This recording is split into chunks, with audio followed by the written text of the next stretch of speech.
"You already sold?" Dale Frickett set his coffee cup down hard enough to rattle the saucers on the next table. "All of it?" Ray Holt nodded. He kept his eyes on his own cup. "At 280. It wasn't a question. Dale said it like a verdict.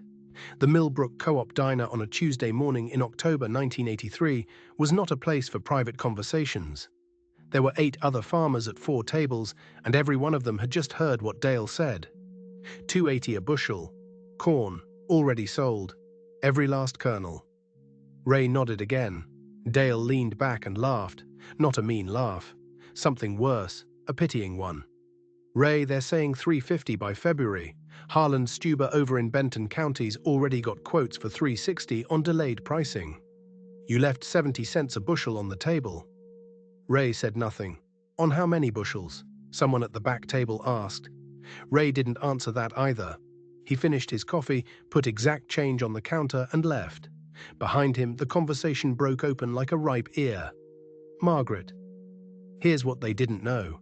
Here's what Ray knew. He farmed 480 acres in Dunham County, Iowa. Sandy loam up north, heavier black ground in the river bottom. That year, he'd planted 380 acres of corn and 100 of soybeans. Decent stand. Good June rains. August stayed dry, but not killing dry. When harvest came in, he averaged 118 bushels per acre on the corn ground. That was 44,840 bushels total. At $2.80, he grossed just over $125,500.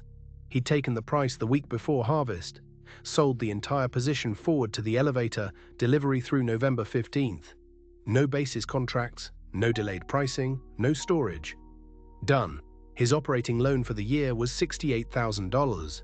Seed, fertilizer, fuel, custom work on the 80 acres his equipment couldn't cover fast enough, crop insurance.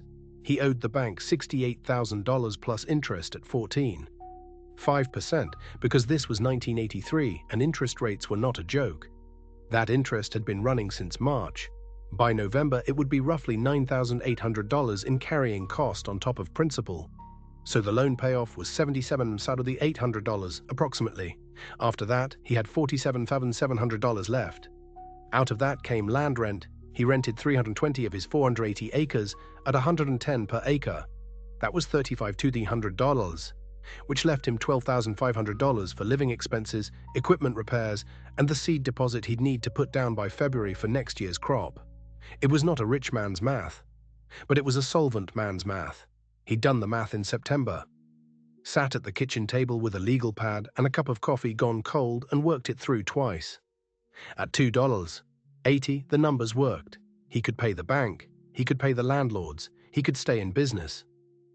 That was the whole question. He didn't sell because he thought prices were going to fall. He sold because the numbers worked and because he understood something most of his neighbors had quietly forgotten. A price you can't keep is not a price at all. Margaret. But let's be honest about something. In October 1983, it really did look like he'd made a mistake. Harvest that year was strong across the Corn Belt. Yields up everywhere. And yet prices were holding. Better than holding, they were creeping. By the 3rd week of October, cash corn at the Millbrook elevator had moved to $2.94. By Halloween, it touched $3.02. The mood in Dunham County shifted. You could feel it. There's a particular energy that runs through a farm community when crops are in the bin and prices are moving the right direction. Conversations got louder, handshakes firmer. Guys who'd been worried about their operating loans started talking about spring plans, expansion plans, new equipment. Dale Frickett put 38,000 bushels in a hired bin he'd rented for the season. He was paying $0.04 per bushel per month in storage, $1,520 a month. He had an operating loan of $91,000 at 25% interest, $13,800 in annual carrying cost, or about $150 a month. So Dale was paying $2,670 a month to wait for better prices.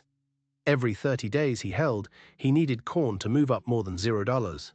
Whoa, $7 just to break even on his storage and interest. But when you're watching prices go from $2.80 to $3, $2 in 3 weeks, carrying costs feel like a minor inconvenience. By mid-November, corn in Millbrook was at $3.11. Ray drove past the elevator one afternoon and checked the sign. $3. 11. He'd sold at $2.80. The difference on 140 bushels was $13,900. He did that math in his head without meaning to.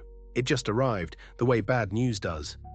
He kept driving. Margaret, the coffee shop conversation changed character in November. It stopped being about Ray's mistake and started being about who'd held the most bushels and what price they were targeting.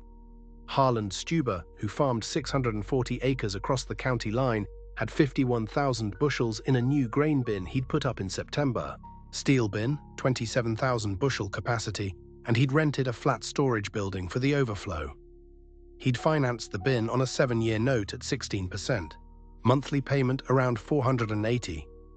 Best investment I ever made, he told people. He was pricing his corn at $3.50, and he would not discuss moving it for less. Virgil Camp had rolled his operating loan. Instead of paying it off at harvest, he'd talked to the ag lender at First National and restructured, interest only through March, then a spring payoff when he'd sell the corn. The lender had gone along with it.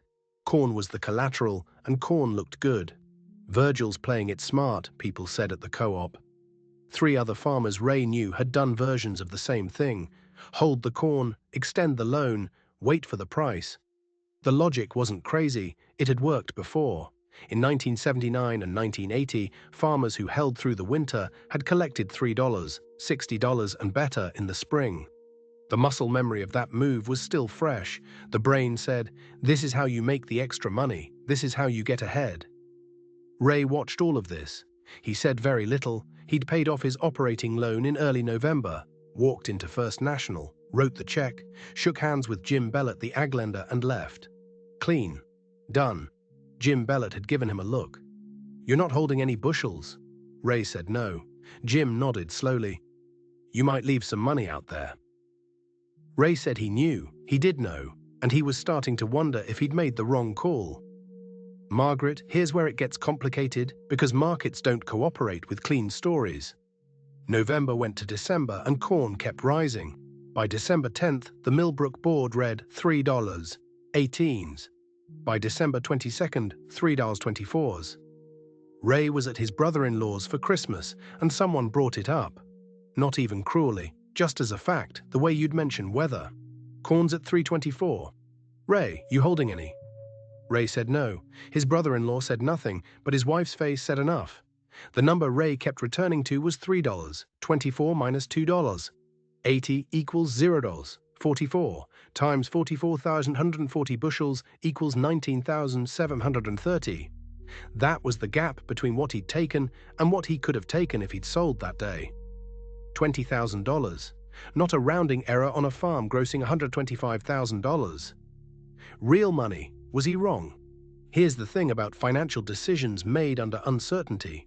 You can only evaluate them with information that didn't exist when you made them. In October, Ray didn't know prices would rise to $3.24. Nobody did. He'd sold because the numbers worked, and because risk, not reward, was what he was managing. But standing in his brother-in-law's kitchen on December 26th with corn at $3.24 and climbing, the discipline felt a lot like stubbornness. He did the math again. At home. Legal pad, same kitchen table. He wrote out what his neighbors were carrying. Storage costs through March at $0. $104 month would add up to $0. 20 per bushel over 5 months. Interest on extended operating loans at 15% for 5 months was another $0. $0.06 per bushel at average loan levels. So to sell at a net equivalent to his $2.80 in October, a farmer holding corn needed the March price to be $3. $0.06 at minimum. Just to break even with him. March corn futures were trading around $3.35. He looked at that number for a long time.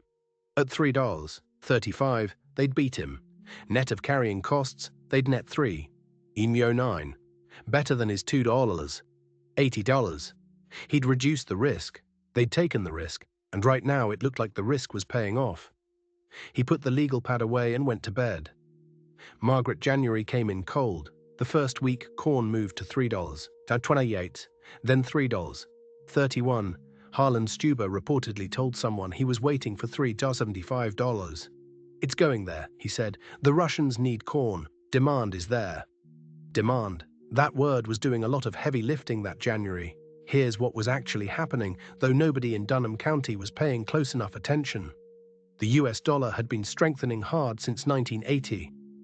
The Federal Reserve under Paul Volcker had jacked rates to kill inflation, and it was working. Inflation was falling. But a side effect was that a strong dollar made American exports expensive on the world market.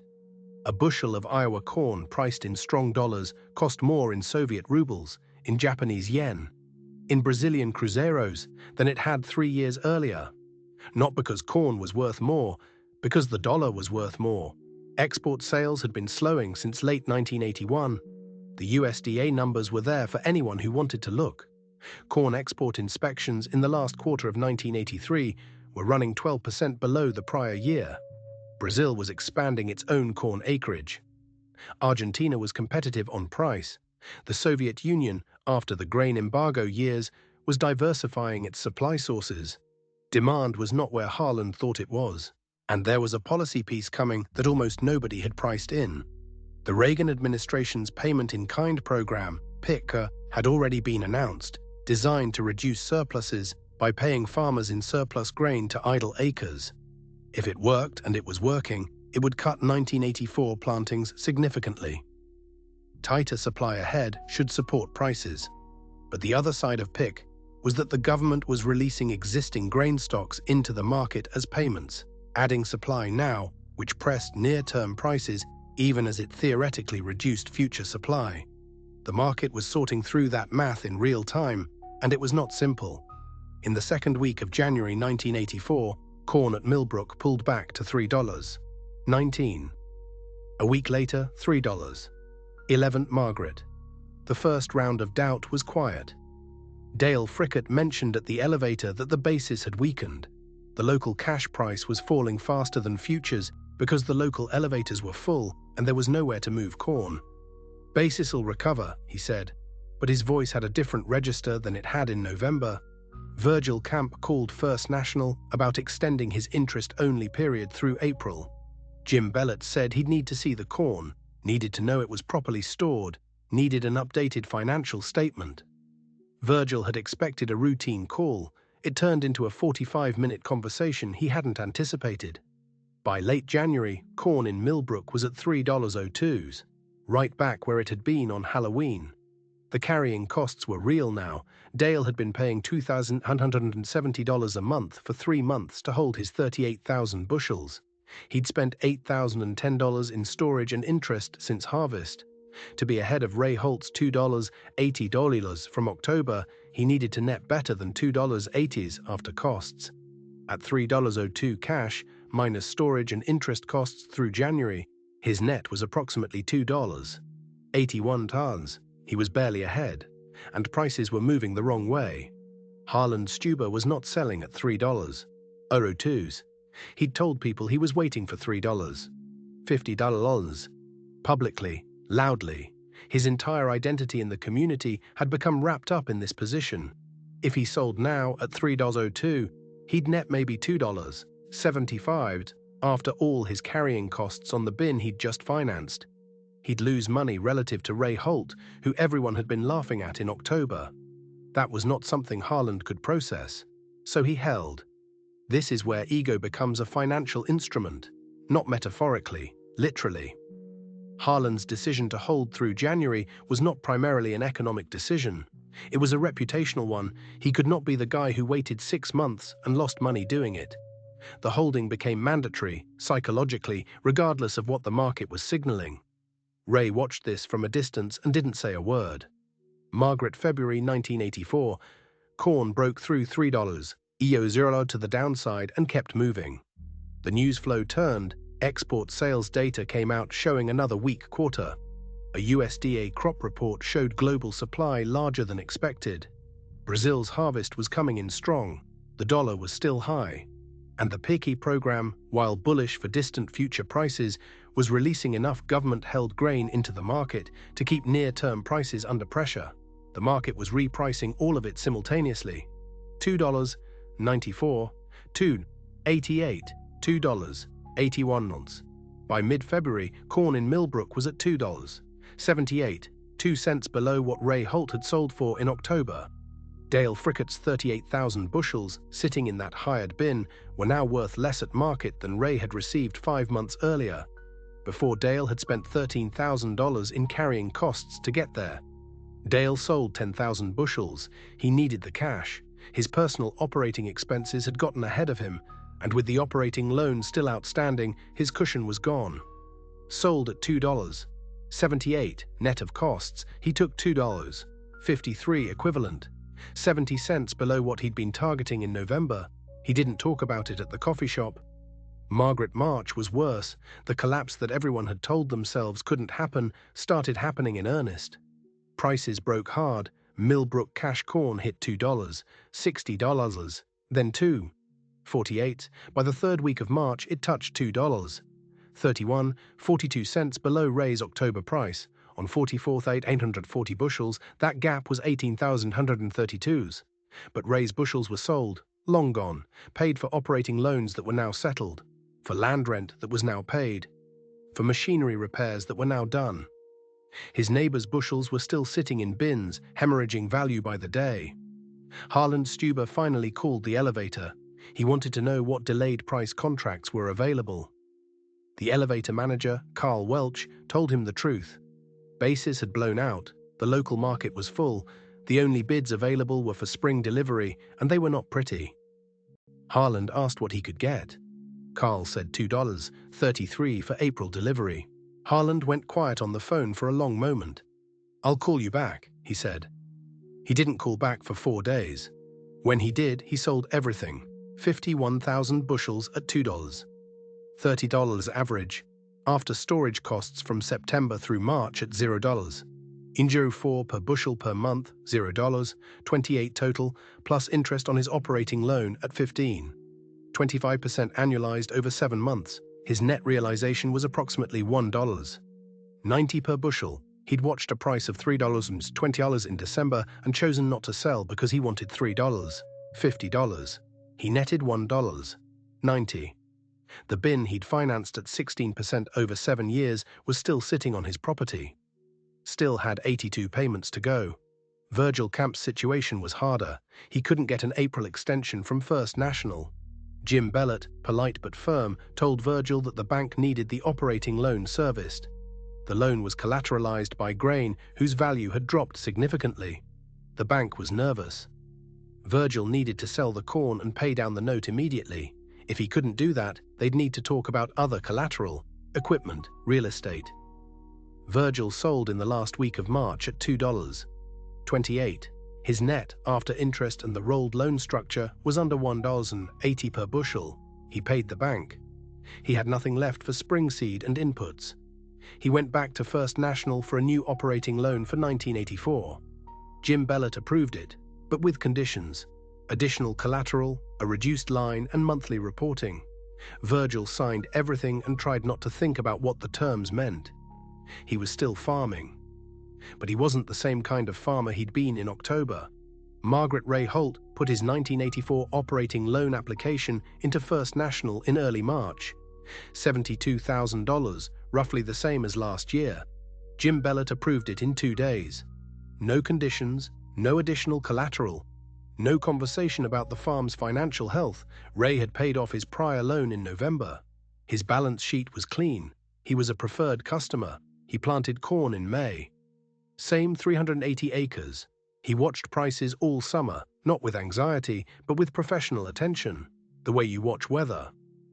In September 1984, with harvest approaching, he started looking at forward contracts. Cash corn was at $2.65. Prices had recovered somewhat from the March lows, but were still well below the peak that everyone had expected in December 1983. He contracted 70% of his anticipated production at $2.65, left 30% for later pricing. It was a slight modification to the prior year's approach, a small concession to the possibility of being wrong. He was not trying to maximize, he was trying to stay solvent. He did the math. At $2.65, the numbers worked. Margaret. This is the part of the story people want to be more dramatic than it actually was. Ray Holt did not stand on any elevator platform and explain how he'd seen it all coming. He did not tell anyone at the coffee shop that he'd known prices would fall. He had not known. Nobody had known. That was never the point. The point was that in October 1983, the price of $2.80 made his operation viable. He could pay his debts. He could pay his rent. He could live and plant again in spring. That was a fact. The possibility of $3.50 in February was not a fact. It was a projection, and projections are not the same as money in the bank. His neighbors had confused a possible future price with a guaranteed one. They'd made borrowing decisions, storage decisions, lifestyle decisions based on a number that existed only as expectation. When the expectation failed, the decisions failed with it. But the loans didn't disappear. The storage costs didn't disappear. The signed contracts with First National didn't disappear. That's the thing about liquidity. You don't notice you need it until it's gone. When grain prices are rising and everyone's carrying costs look like a small fee for a large return, cash flow feels like a luxury concern. It isn't. Cash flow is what keeps you operating while you wait to find out if you were right. When you run out of cash, you don't get to wait anymore. You sell at whatever the market offers, and the market doesn't care about your target price. Ray had cash flow. He'd had it since November. It cost him the potential of $3, $50. It cost him nothing else. He stayed in business. He kept farming. He was there for 1984 and 1985 and 1986, through all of the difficult years that followed. Some of his neighbors weren't. Margaret. There's one more thing worth saying. The 1980s farm crisis that tightened around Dunham County in the years after 1983 was not caused by individual bad decisions, not entirely. Land values that had ballooned through the 1970s collapsed. Interest rates that had been brutal began easing, but the damage was done. Farmers who had leveraged up on inflated land values found themselves underwater. Foreclosures across Iowa, Illinois, Nebraska became a kind of background noise to rural life in the mid-1980s. Ray didn't escape all of that. His land rent went up, then came down. Input costs fluctuated. There were bad yield years. There were years he netted almost nothing. But he was never in a position where a bank was making decisions for him. He never had to sign documents he didn't understand because he had no other choice. He stayed in the driver's seat. That's a kind of freedom that doesn't show up on a balance sheet but determines everything about it. Is it smart to always sell at harvest? No. Holding grain through the winter can add real value in the right market. Basis trading, storage arbitrage, forward contracts, there are legitimate strategies for capturing more than the harvest price. The market rewards patience sometimes, but patience requires cash. Storage requires cash. Waiting requires cash. If you don't have enough cash to wait, then holding grain isn't a strategy. It's a gamble with your operating loan as the stake. And the farm crisis of the 1980s was full of farmers who discovered too late that there's a difference between a strategy and a gamble. Ray Holt knew the difference, not because he was smarter, because he did the math, reduced the risk, and refused to let the crowd's optimism override the numbers on his legal pad. Margaret, if you've ever held a position, in grain, in stocks, in real estate, in anything, past the point where the original math stopped working, just because you didn't want to admit the trade wasn't going the way you hoped, this story is for you. Ask yourself, am I holding because the numbers still make sense, or am I holding because I don't want to be wrong? There's a difference. It's the difference between strategy and ego. And in farming, in any market, ego is the most expensive carrying cost of all. Would you have waited for $3.50? Drop a comment. I'm curious how many of you would have held through December and how many would have sold with Ray in October. If this story made you think about how you manage risk, not just in farming, but in any financial decision, subscribe. We tell these stories because the lessons inside them are still alive. The numbers change. The psychology doesn't. The crowd in that Millbrook coffee shop thought Ray Holt had left money on the table. He had. He'd left the possibility of money on the table and taken the certainty instead. A year later, the certainty looked like wisdom. But in October 1983, it looked like exactly what Dale Frickett said it looked like. A mistake. The discipline to act correctly when it looks like a mistake, that's what survival looks like before it looks like success.